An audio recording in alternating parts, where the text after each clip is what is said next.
সে হত্যা করেছিল হাজার হাজার মানুষকে, এমনকি নিজের ভাইদেরও। কিন্তু একদিন সবকিছু বদলে গেল। এটি হলো সম্রাট অশোকের গল্প। অশোক প্রাচীন ভারতের অন্যতম শ্রেষ্ঠ শাসক ছিলেন। তিনি একদিকে যেমন তার শুরুর জীবনে নিম্নতার জন্য পরিচিত, তেমনি পরবর্তী শান্তির প্রতীক হিসেবে ইতিহাসে অমর হয়ে আছেন। তার জীবনের সবচেয়ে গুরুত্বপূর্ণ ঘটনাগুলো হলো, একটি ছিল কালিঙ্গা ওয়ার, যা খ্রিস্টপূর্ব 261 সালে সংঘটিত হয়েছিল। এই যুদ্ধ ছিল খুবই ভয়াবহ এবং ধ্বংসযোগ্য। ইতিহাস অনুযায়ী প্রায় 1 লক্ষ মানুষ নিহত হয়েছেন এবং প্রায় 1,50,000 মানুষ বন্দী বা নির্বাসিত হয়েছেন।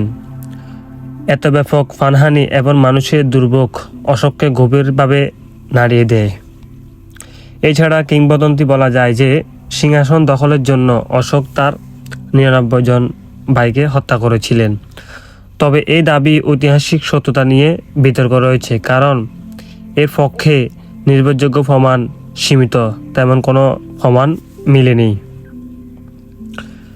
কলিঙ্গ যুদ্ধের বিভীষিকা দেখার পর অশোকের মনে এক গভীর পরিবর্তন আসে। তিনি বৌদ্ধ ধর্ম গ্রহণ করেন এবং অসিংহাসন এবং অহিংসা ও নীতি অনুসরণ শুরু করেন।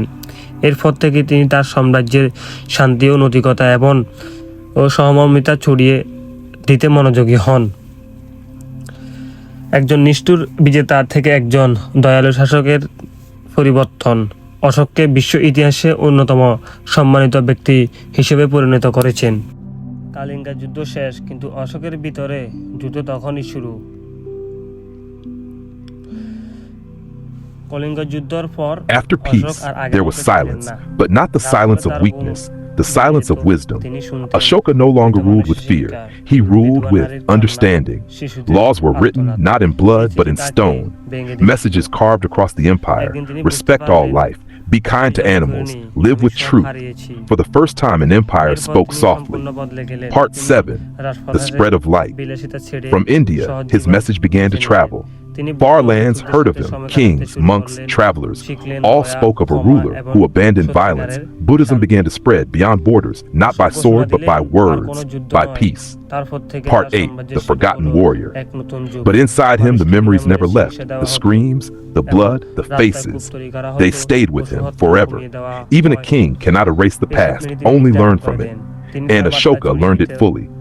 থাকলেন পাথরের স্তরে তৈরি করলেন, যেগুলো আজও পরিচিত অশোক পিলার নামে।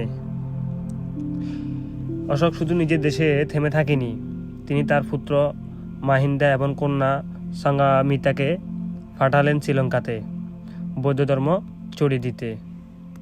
একসময় তিনি ছিলেন ভয়ের প্রতীক, কিন্তু শেষে তিনি হয়ে উঠলেন শান্তির প্রতীক। ইতিহাস তাকে মনে রাখবে, তার জয়ের জন্য নয়, তার পরিবর্তনের জন্য। বন্ধুরা, ভিডিওটি যদি ভালো লাগা অবশ্যই চ্যানেলটিতে একটা লাইক করবেন, আর চ্যানেলটিতে যদি সাবস্ক্রাইব না করা থাকে অবশ্যই চ্যানেলটি সাবস্ক্রাইব করবেন।